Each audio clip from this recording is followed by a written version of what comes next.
Assalamualaikum warahmatullahi wabarakatuh. Kami dari kelompok 8 akan mempresentasikan materi tentang kalimat efektif. Yang kami hormati Ibu Yolanda SS MPD selaku dosen mata kuliah penyuntingan serta teman-teman semua yang tidak bisa kami sebutkan namanya satu persatu. Sebelumnya, kami akan memperkenalkan anggota kelompok kami terlebih dahulu. Yang pertama ada Alvina Septianda Fardita dengan NPM 2019 21500245. Yang kedua ada Muhammad Fuji dengan NPM 2019 21500251. Dan yang ketiga ada saya sendiri, yakni Ivan Berzakiah dengan NPM 2019 21500255. Kalimat efektif adalah kalimat-kalimat yang disusun dalam karya tulis haruslah kalimat yang efektif.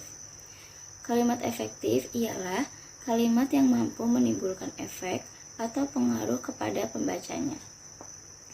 Kalimat dikatakan berefek jika mengungkapkan sesuatu dengan jelas serta dapat mewakili gagasan atau pemikiran penulis secara tepat sehingga pendengar atau pembaca dapat memahami isi kalimat tersebut dengan yang dimaksudkan oleh penulisnya. Kalimat efektif memiliki ciri-ciri khas, yaitu yang pertama sepadan, yang kedua paralel, yang ketiga hemat, yang keempat cermat, dan yang kelima logis. Yang pertama, kesepadanan. Kalimat sepadan adalah kalimat yang seimbang antara pikiran atau gagasan dan struktur bahasa yang dipakai. Yang pertama, kejelasan subjek dan predikat.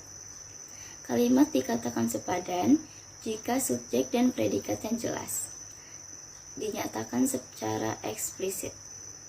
Subjek akan jelas jika sebelumnya tidak dicantumkan kata depan seperti di, dari, dalam, bagi, dan untuk. Contoh kalimat yang salah adalah di dalam buku ini akan membahas cara-cara menjadi penyunting yang baik dan profesional. Dan perbaikannya adalah buku ini akan membahas cara-cara menjadi penyunting yang baik dan profesional. Jika ada kata depan, di, dalam, dan bagi hendak digunakan, predikat kalimat harus diubah terlebih dahulu menjadi pasif agar kalimat tetap jelas. Pada bentuk seperti ini, subjek kalimat terdapat setelah predikat. Contohnya seperti ini. Di dalam buku ini akan dibahas cara-cara menjadi penyunting yang baik dan profesional. Lalu yang kedua, tidak bersubjek ganda. Kalimat dapat dikatakan sepadan jika di dalamnya hanya terdapat satu subjek. Contoh kalimat yang salah sebagai berikut karena bersubjek ganda, yaitu penyusunan karya tulis ini dan saya. Penyusunan skripsi ini saya banyak dibantu oleh berbagai pihak, antara lain dosen pembimbing materi, dosen pembimbing teknik, dan redaksi surat kabar yang bersangkutan, sehingga karya tulis dapat disajikan dengan didukung oleh data lengkap dan aktual. Dan perbaikannya adalah dalam penyusunan skripsi ini saya banyak dibantu oleh berbagai pihak, antara lain dosen pembimbing materi, dosen pembimbing teknik, dan redaksi surat kabar yang bersangkutan, sehingga karya tulis dapat disajikan dengan didukung oleh data lengkap dan aktual. Lalu yang ketiga, konjungsi intrakalimat tidak digunakan pada kalimat tunggal. Kalimat dikatakan sepadan jika di dalam kalimat tunggal tidak digunakan kata penghubung intrakalimat, seperti sehingga, walaupun, jika, karena, sebab, dan ketika. Contoh kalimat yang salah sebagai berikut. mahasiswa itu datang terlambat, sehingga dia tidak mengikuti kuliah. Kata penghubung intrakalimat seperti itu harus dituliskan dengan huruf kecil dan dirangkaikan dengan kalimat sebelumnya.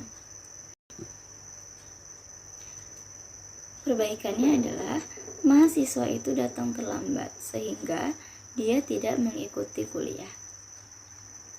Lalu yang keempat, meletakkan kata yang di depan predikat. Kalimat dikatakan sepadan jika tidak meletakkan kata yang di depan predikat. Contoh yang salah adalah buku ini yang dibeli oleh banyak mahasiswa calon penyunting profesional. Kata yang digunakan di depan predikat tersebut menyebabkan kalimat tersebut hanya berfungsi sebagai subjek, hingga akhirnya kalimat tersebut tidak sepadan. Berikut adalah perbaikannya. Buku ini dibeli oleh banyak mahasiswa calon penyunting profesional. Baik, selanjutnya materi akan dibacakan oleh Muhammad Fuji. Assalamualaikum warahmatullahi wabarakatuh. Perkenalkan, nama saya Muhammad Fuji dengan NPM 2019-21521. Sini saya akan membacakan materi tentang 2. Kepararelan. Paralel atau sejajar adalah kesamaan bentuk kata yang digunakan dalam kalimat itu, terutama kalimat yang mengandung perincian. Artinya, kalau bentuk pertama menggunakan kata benda, bentuk kedua dan seterusnya pun menggunakan kata benda. Kalau bentuk pertama menggunakan kata benda plus yang, bentuk kedua dan seterusnya juga menggunakan kata benda plus yang. Perhatikan contoh yang tidak paralel. Penelitian ini memerlukan dana yang besar, harus lama waktu pengerjaannya, dan harus memilih tenaga-tenaga yang memadai. Perbaikannya sebagai berikut. Penelitian ini memerlukan dana yang besar, waktu yang lama, dan tenaga-tenaga yang memadai. 3. Kehematan. Kalimat disebut hemat jika kata-kata atau frasa yang digunakan di dalamnya tidak berlebihan. Pengertian hemat dalam kalimat tidak berarti bahwa kita harus menghilangkan kata-kata yang dapat menambah kejelasan. Kalimat penghematan dilakukan terhadap kata yang memang tidak diperlukan, sejauh tidak menyalahi kaidah tata bahasa. 1. Tidak menggunakan kata bersinonim sekaligus. Kalimat dikatakan hemat jika tidak menggunakan kata-kata yang bersinonim sekaligus. Dalam sebuah kalimat, kata-kata bersinonim yang sering digunakan dalam satu kalimat antara lain adalah merupakan, agar, supaya, seperti misalnya sejak, dari, pun, juga, naik ke atas, masuk ke dalam, turun ke bawah, hanya saja, sangat sekali, dan demi untuk. Contoh kalimat yang salah. Penghijauan kota terus ditingkatkan, baik secara kualitatif maupun secara kuantitatif, demi untuk menciptakan suatu kota yang segar dan nyaman. Contoh kalimat yang benar. Penghijauan kota terus ditingkatkan baik secara kualitatif maupun secara kuantitatif untuk menciptakan suatu kota yang segar dan nyaman. Perbaikannya adalah kalimat-kalimat dilakukan dengan cara pakailah kata adalah tanpa dengan kata merupakan. Jika penulis ingin menggunakan kata untuk, pakailah kata tersebut tanpa didahului kata demi. 2. Tidak terdapat pengulangan subjek. Kalimat dikatakan hemat apabila tidak terdapat pengulangan subjek pada kalimat majemuk. Contoh kalimat yang salah. Penonton serentak berdiri setelah mereka melihat idolanya datang. Contoh kalimat yang benar. Penonton serentak berdiri setelah melihat idolanya datang. Perbaikan kalimat dapat dilakukan apabila subjeknya sama. 3. Menghindari pemakaian subordinat pada hiponim kata. Kalimat dikatakan hemat apabila dapat menghindari pemakaian superordinat pada hiponim kata. Superordinat merupakan kata umum, sedangkan hiponim merupakan kata khusus. Oleh karena itu, penggunaan superordinat pada hiponim kata atau sebaliknya perlu dihindari. Contoh kalimat yang salah, lelaki itu memberikan bunga mawar kepada kekasihnya. Contoh kalimat yang benar, lelaki itu memberikan mawar pada kekasihnya. Perbaikan, kata mawar hiponim sudah mewakili kata bunga superordinat. Oleh karena itu, kata bunga perlu dihilangkan dalam kalimat tersebut agar lebih hemat. 4. Kecermatan. Yang disusun dikatakan efektif jika cermat dalam pemilihan kata yang digunakan, terutama dalam memilih kata yang mirip, seperti tiap-tiap dan masing-masing, pukul dan jam, suatu dan sesuatu, dari dan daripada, penggunaan bentuk jamak, penggunaan pasangan, dan lain-lain, atau dan sebagainya. 1. Penggunaan tiap-tiap dan masing-masing. Kata tiap-tiap diikuti kata benda, sedangkan kata masing-masing tidak diikuti kata benda. Contoh kalimatnya adalah tiap-tiap pemimpin pasukan menyiapkan pasukannya, bukan masing-masing pemimpin menyiapkan pasukan. Dalam persidangan kasus kopi beracun itu, baik tersangka maupun pelapor masing-masing memiliki pengacara yang andal. Penggunaan suatu dan sesuatu. Kata suatu diikuti kata benda, sedangkan kata sesuatu tidak diikuti kata benda. Contoh kalimatnya adalah, dalam proses wawancara tersebut, Syahrini mengaku sedang memberikan sesuatu. Suatu benda asing terlihat berterbangan di langit Jakarta tadi malam. Selanjutnya akan dibacakan oleh rekan saya. Kepada Alpina, dipersilahkan. Terima kasih Bu Iji. Sebelumnya perkenalkan, Assalamualaikum warahmatullahi wabarakatuh. Nama saya Alvina Septianda Fardita dengan NPM 2019-21-500-245. Materi selanjutnya adalah 3. Penggunaan dari dan daripada. Kata dari digunakan pada kalimat yang menyatakan asal tempat. Sedangkan kata daripada digunakan pada kalimat yang mengandung arti perbandingan.